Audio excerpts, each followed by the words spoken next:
it was only after it was found that North Korean troops were fighting on the Russian side, which sort of bridges these two security theaters of Europe and the Indo-Pacific, and of course, in the Indo-Pacific, China, North Korea, these being the United States kind of core focus. It was only after that he approved the use of these long-range capabilities.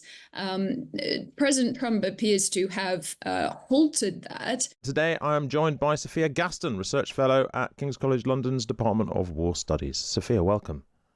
Good morning. Thanks very much for being with us. Let's start with Ukraine, which marked its Independence Day yesterday. Volodymyr Zelensky is vowed to push Russia to peace and says that an outline of security guarantees is going to be ready in the coming days. By security guarantees, he, of course, means the various things that other countries have promised to do to make sure that should this war end, it will not begin again. It's obviously a terribly big deal what these security guarantees look like, Sophia. What kind of shape might they have, do you think?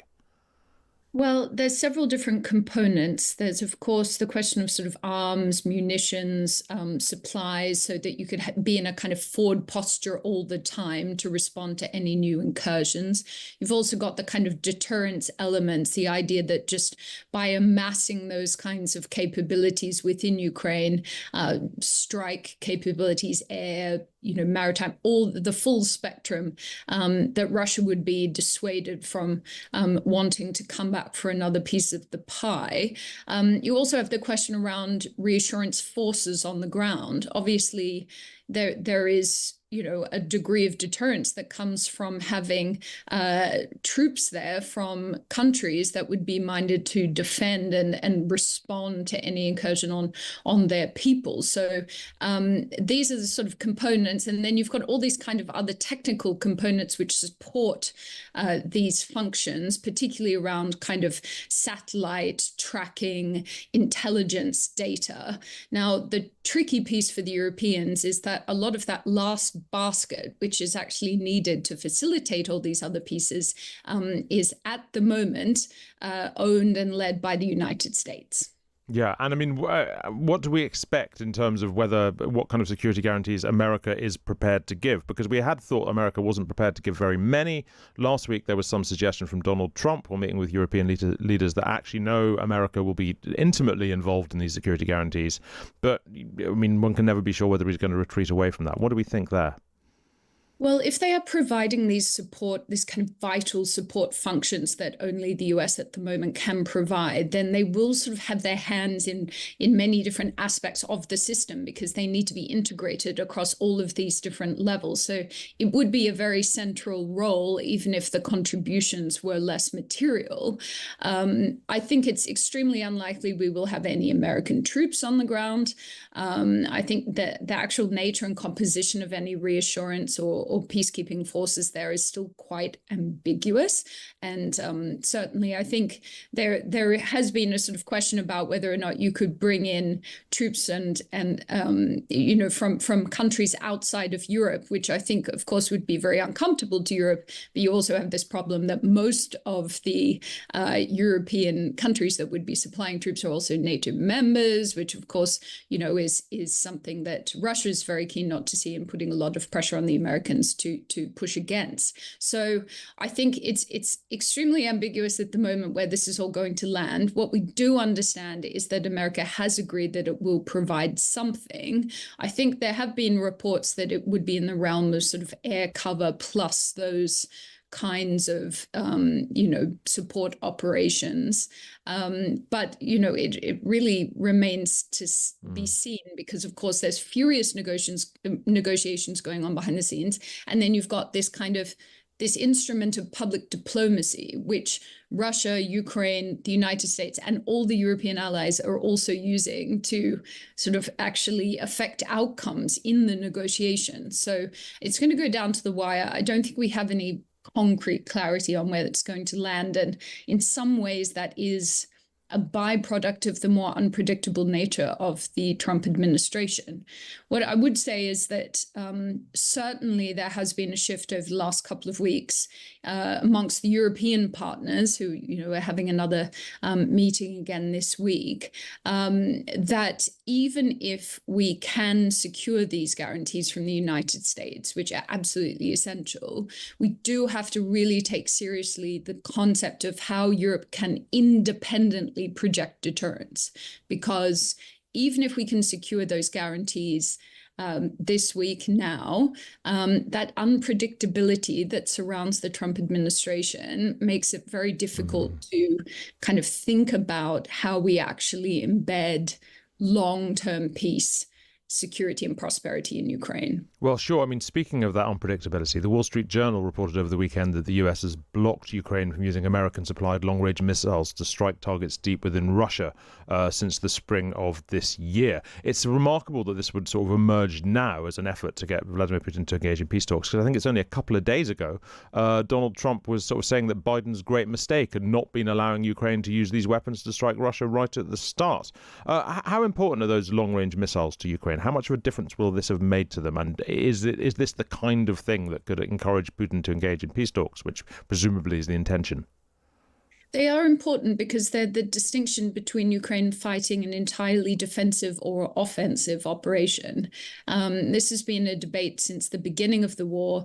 Biden obviously took a pretty conservative approach towards this. He'd never wanted Ukraine using these long-range strike capabilities going into Russia because he was always concerned about nuclear escalation. It was only after it was found that North Korean troops were fighting on the Russian side, which sort of bridges these two security theaters of Europe and the Indo-Pacific, and of course in the Indo-Pacific, China, North Korea, these being the United States kind of core focus. It was only after that he approved the use of these long-range capabilities.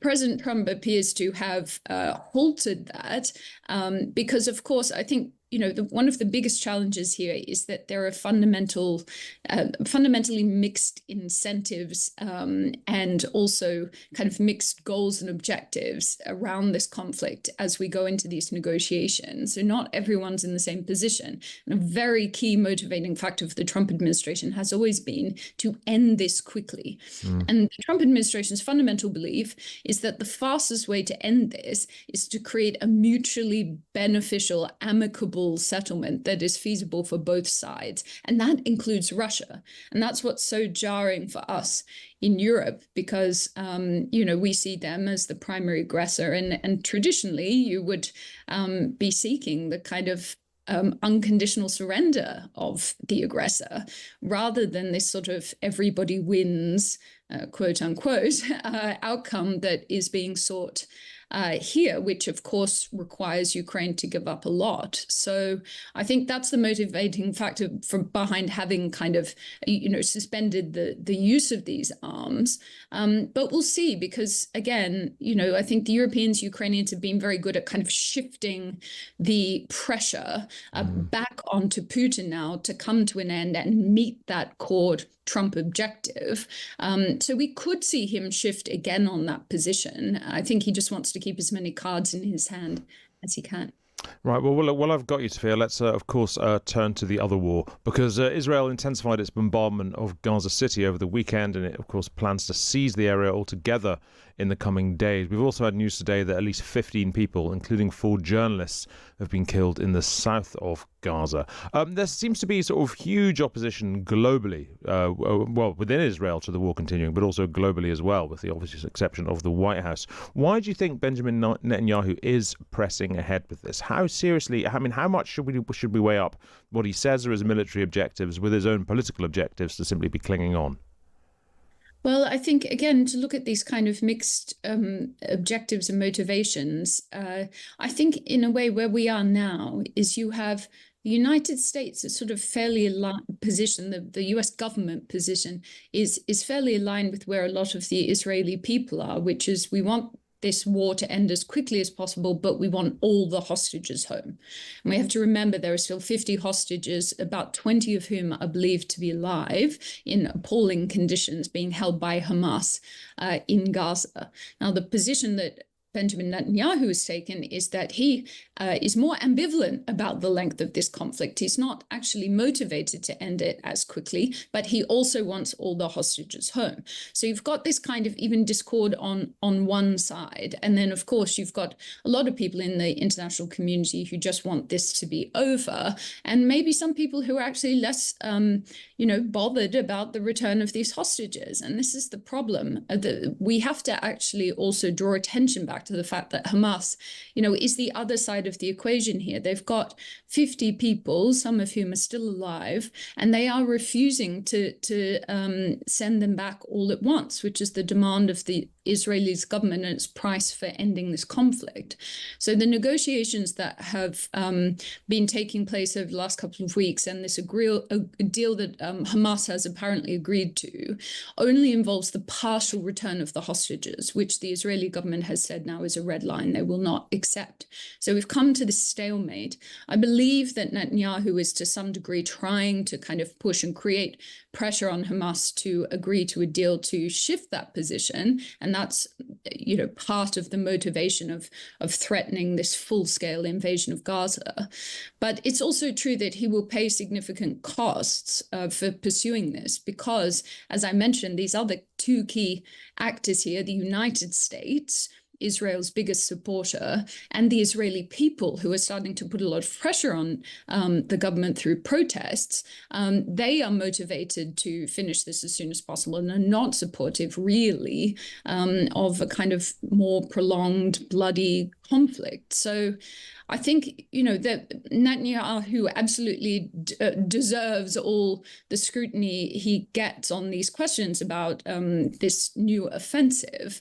But we also do have to remember the Hamas side of the equation and the fact that it is their refusal to hand over these 50 people, live people and bodies, and return them to their loved ones that is also contributing to this situation. But I mean, Hamas has, says it has accepted a deal that proposed a 60-day truce and that would involve the release of around half of those hostages. Why wouldn't Israel just accept that partial deal, at least in the time being?